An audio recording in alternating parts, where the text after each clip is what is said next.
Está mais difícil para o cidadão se aposentar, ou então conseguir algum tipo de benefício no INSS? Nos últimos anos, tem tido essa dificuldade? Você percebendo que a pessoa tem aquele direito, mas ela não está conseguindo acessar? Tem.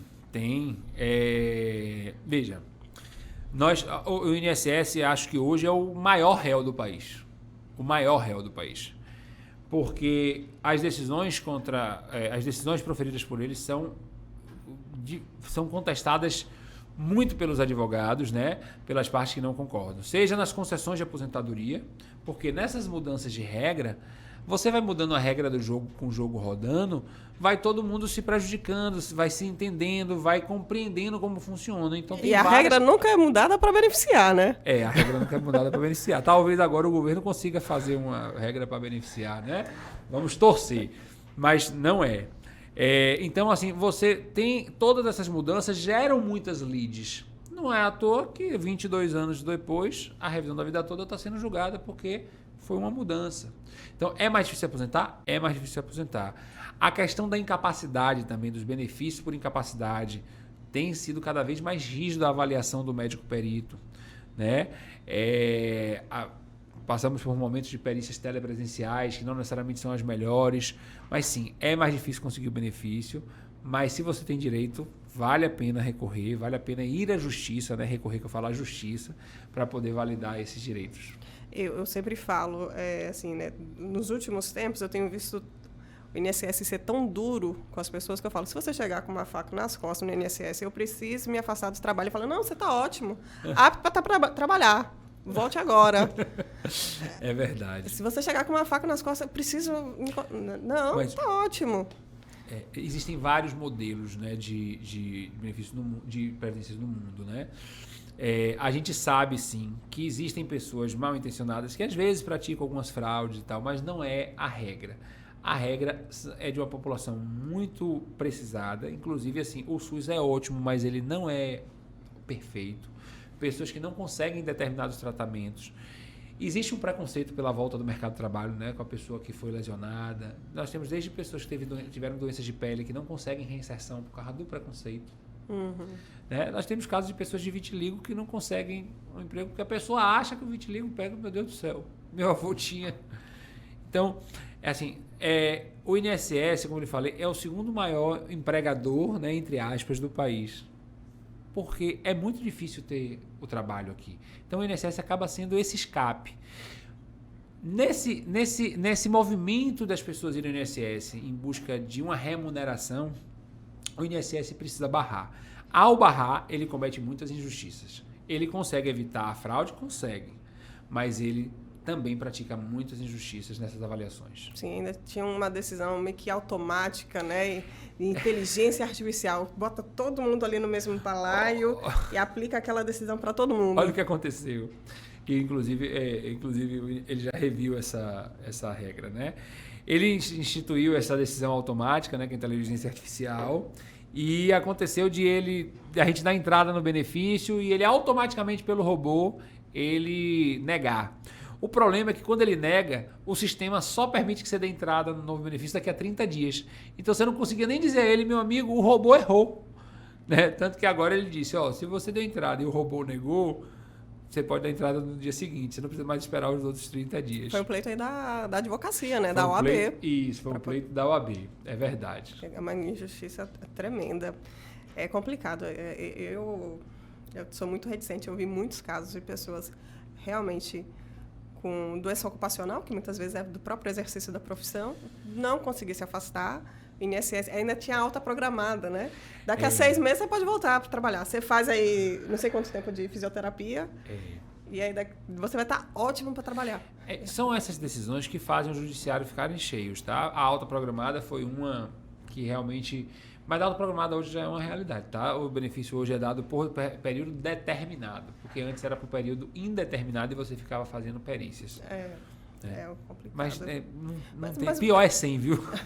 Mas você acredita que teve realmente uma política para desmonte, né, do INSS, para poder barrar, né? A gente sempre fala, né, que a gente vive uma situação de necropolítica, né? Que para matar mesmo. Te mata de um jeito ou de outro, ou de raiva, ou de doença, ou da violência. Mas houve um desmonte, Há uma tentativa sempre de economia, tá certo? Como é que você economiza no INSS? Diminuindo os riscos sociais protegidos, né?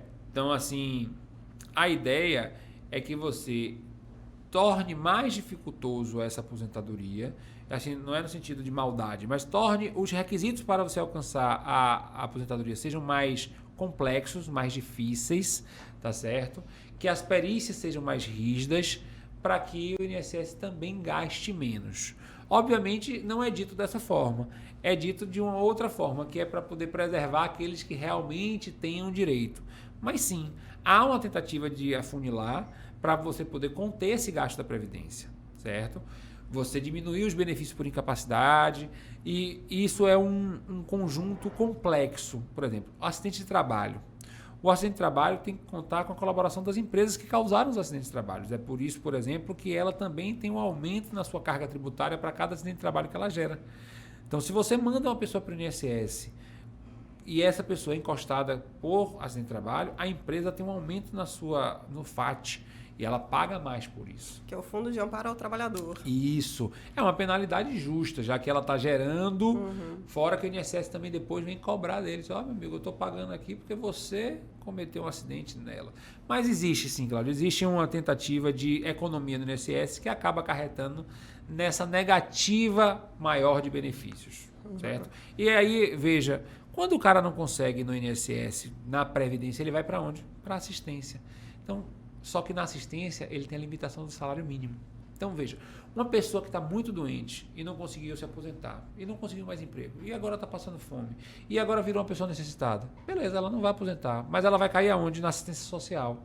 Na assistência social, ele paga um salário mínimo. É o LOAS? É o LOAS, exatamente. É o LOAS, é um amparo social. É comumente chamado de LOAS. É porque a LOAS é o nome da lei que criou, né? Que é a lei orgânica de organização da ciência social. E aí essa pessoa... Lá não tem 13º, lá é salário mínimo. Então, é pessoa muito ganhou melhor... 5 mil, 7 mil a vida toda, não conseguiu se aposentar, não conseguiu o auxílio-doença, vai para a assistência social, vai receber um salário mínimo. Ela trabalhou a vida toda, né? Mas não conseguiu alcançar os requisitos da aposentadoria, seja na idade, seja no tempo de contribuição, e aí sofreu algum problema de saúde. Aposenta por invalidez. Aí não consegue, tenta, recorre, vai para a justiça, ela vai voltar para a assistência social, porque essa pessoa volta. É isso, o Estado, ele tem essa proteção, né, para os necessitados. O LOAS, ele é dado a 2 tipos de pessoas. Ao idoso, que na lei o idoso é 65 anos, não é os 60, 65. Ou ao inválido, ou ao deficiente, aquela pessoa que é incapaz para o trabalho. Sim. Desde que elas sejam necessitadas na forma da lei. E aí tem os critérios de necessidade, né? A renda familiar é computada, é feita uma avaliação por um assistente social para ver se você realmente é necessitado. Então, além disso, nós temos as aposentadorias dos trabalhadores rurais, que são aqueles que não contribuem. É isso. É muito dinheiro. Ninguém está dizendo que é fácil. É muito dinheiro, é muita proteção, e eles, para poder conter esse derrame de dinheiro, eles dificultam, sim, propositalmente. Essa é a função das reformas. Tá? E, assim, eu vi que o presidente novo... presidente eleito, né? O presidente eleito, ele tem algumas propostas de melhoria, mas no final das contas ele olha para trás e diz, poxa, eu vou também perder toda essa economia que já foi feita, porque é difícil, porque o dinheiro não brota, ele é relocado. Então, ele não vai mexer, por exemplo, na aposentadoria por idade, que se tornou mais difícil. Ele escolheu 2 para mexer, o da invalidez e o da pensão por morte. Certo. A gente já vai encerrando, que a gente já está com 50 minutos aqui de entrevista, né, que a conversa vai fluindo, né, e é um tema que afeta todo mundo. Mas eu gostaria que você deixasse um recado para os cidadãos de como fazer para rever sua vida toda, né, o que deve fazer, como pode buscar esses benefícios, como pode reavaliar a sua aposentadoria, né? Se tem que ir lá naquela pasta de documentos, rever sua vida toda mesmo. A vida toda, para você rever, você tem que responder aquelas 3 perguntinhas lá do começo da entrevista. Se você se enquadra na hipótese de utilizar a forma de cálculo da revisão da vida toda, você vai precisar de alguns documentos poucos. A carta de concessão, que está lá no meu INSS, o seu CNIS detalhado, que também está lá no meu INSS, e a sua carteira de trabalho. De posse desses 3 documentos, certo? Você faz o cálculo. Por que os documentos? Porque lá vai constar os salários de antes de julho de 94 e um profissional de sua confiança vai ter habilidade para pegar esses salários e botar no cálculo para saber se vale a pena ou não. Então, 2 documentos que você alcança no meu INSS e um terceiro documento que, com fé em Deus, você ainda tem, que é a carteira de trabalho. Por quê? Porque pode ser que lá no documento do INSS tem uma falha, não apareça aquele trabalho seu lá de 1970, porque, Cláudia, hoje está tudo no computador, mas já não foi assim, tá? É verdade. Então, antes eram microfichas, aí a pessoa pagava, alguém tirava uma ficha, ia lá de caneta e anotava. Então, ao longo dessa digitalização, existem sim várias falhas nos documentos que estão hoje eletronicamente.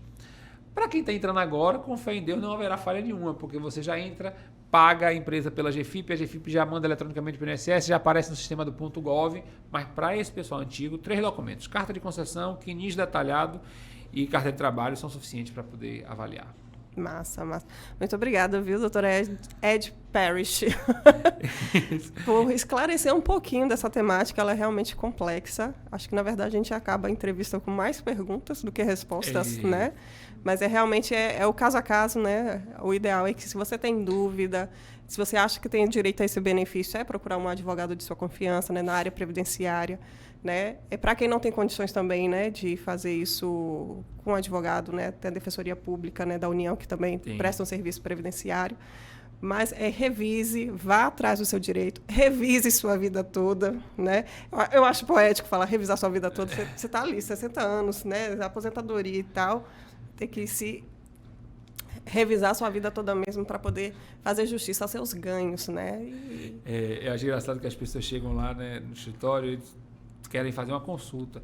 E, às vezes, imaginam que a gente consiga responder em uma consulta. Eu disse, poxa, mas são 35 anos para uma consulta só.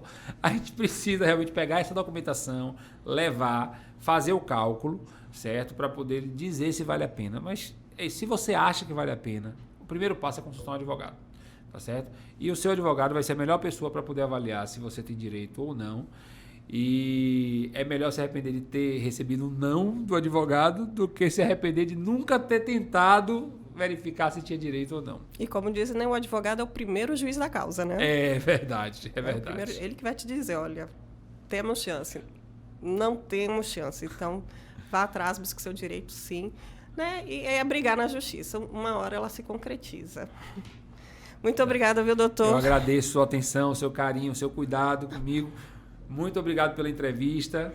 Estou à disposição sempre que você precisar. Tá certo, muito obrigada.